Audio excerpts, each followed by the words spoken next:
ಮೈದಾಡಿ view point. ಇದು ಕಳಸದ ಹತ್ರ ಇರೋ ಒಂದು ಅತ್ಯದ್ಭುತವಾದ ವ್ಯೂ ಪಾಯಿಂಟ್. ಈ ಸ್ಥಳದಿಂದ ನಿಮಗೆ ರಾಣಿಜರಿ ಬೆಟ್ಟದ ಗಾತ್ರ ಸಂಪೂರ್ಣವಾಗಿ ನೋಡ್ಲಿಕ್ಕೆ ಸಿಗ್ತದೆ. ಈ ವ್ಯೂ ಪಾಯಿಂಟ್ಗೆ ಹೋಗ್ಬೇಕಾದ್ರೆ ಟ್ರೆಕ್ಕಿಂಗ್ ಅಥವಾ ಗುಡ್ಡೆ ಹತ್ಲಿಕ್ಕೆ ಏನೂ ಇಲ್ಲ, ಆರಾಮವಾಗಿ ಯಾರು ಬೇಕಾದ್ರೂ ಹೋಗ್ಬಹುದು. ಮೈದಾಡಿಗೆ ಕಳಸದಿಂದ 16 ಕಿಲೋಮೀಟರ್ ಆಗ್ತದೆ. ಬೆಟ್ಟದ ಹತ್ತಿರ ಆಗುವಾಗ ರೋಡ್ ಸಪುರ ಆಗ್ತದೆ, ಆದ್ದರಿಂದ ಓವರ್ಟೇಕ್ ಮಾಡ್ಲಿಕ್ಕೆ ಜಾಗ ಇರೋದಿಲ್ಲ, ಹುಷಾರಾಗಿ ಗಾಡಿ ಓಡಿಸಿ.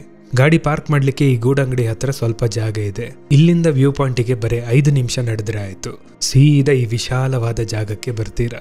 ಇದೇ ಮೈದಾಡಿಯ ಸೂರ್ಯಾಸ್ತದ ವ್ಯೂ ಪಾಯಿಂಟ್. ಇಷ್ಟು ಸುಂದರವಾದ ಜಾಗ ನಮ್ಮ ಕರ್ನಾಟಕದಲ್ಲಿ ಇರೋದು ನೋಡಿ ನನಗೆ ತುಂಬಾ ಖುಷಿ ಆಯಿತು. ಅದಕ್ಕೆ ಈ ಜಾಗದ ಸೌಂದರ್ಯ ಆದಷ್ಟು ಚೆನ್ನಾಗಿ ಸೆರೆ ಹಿಡಿಯುವ ಪ್ರಯತ್ನ ಮಾಡಿದೆ. ಮಳೆಗಾಲದಲ್ಲಿ ಇಲ್ಲಿಗೆ ಬಂದ ಕೂಡಲೇ ಈ ವ್ಯೂ ಸಿಗ್ತದೆ ಅಂತ ಗ್ಯಾರಂಟಿ ಇಲ್ಲ, ಆದ್ರಿಂದ ಸುಮಾರು ಹೊತ್ತು ಕಾಯ್ಬೇಕಾಗ್ತದೆ. ಯಾಕಂದ್ರೆ ಮಳೆಗಾಲ ಅಂದ್ರೆ ಮೋಡಗಳ ಕಾಲ. ಮೋಡಗಳು ಬೆಟ್ಟಗಳನ್ನು ಬಚ್ಚಿಟ್ಟುಕೊಳ್ತದೆ. ಈ ಮೋಡಗಳು ಹೋಗಿ ಬೆಟ್ಟ ನೋಡ್ಲಿಕ್ಕೆ ಸಿಗುದೇ ಇಲ್ಲಿಯ ಮಳೆಗಾಲದ ಆಕರ್ಷಣೆ.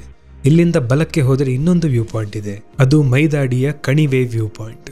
ಕಣಿವೆ ವ್ಯೂ ಪಾಯಿಂಟಿಗೆ ಹೋಗ್ಲಿಕ್ಕೆ ನಾವು ಮುಂಚೆಯೇ ಈ ಶಾಲೆ ಹತ್ರ ಗಾಡಿ ಪಾರ್ಕ್ ಮಾಡಿ ಅಲ್ಲಿಯ ಪಕ್ಕದಲ್ಲಿರುವ ದಾರಿ ನೋಡಿದ್ವಿ. ಇದು ಯಾರದೋ ತೋಟದ ಮಧ್ಯದಿಂದ ಹೋಗ್ತದೆ.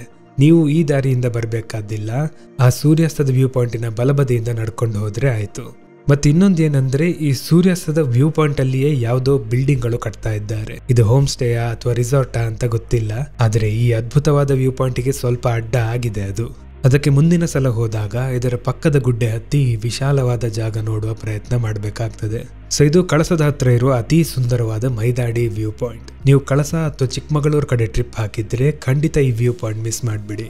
ಹಾಗೆ ನಿಮಗೆ ಈ ಜಾಗದ ಸೀನರಿ ಮಾತ್ರ ನೋಡಬೇಕಾದ್ರೆ ನನ್ನ ಚಾನೆಲ್ನಲ್ಲಿ ಮೈದಾಡಿಯ ಸಿನಿಮ್ಯಾಟಿಕ್ ವಿಡಿಯೋ ಇದೆ, ಅದನ್ನು ನೋಡಿ.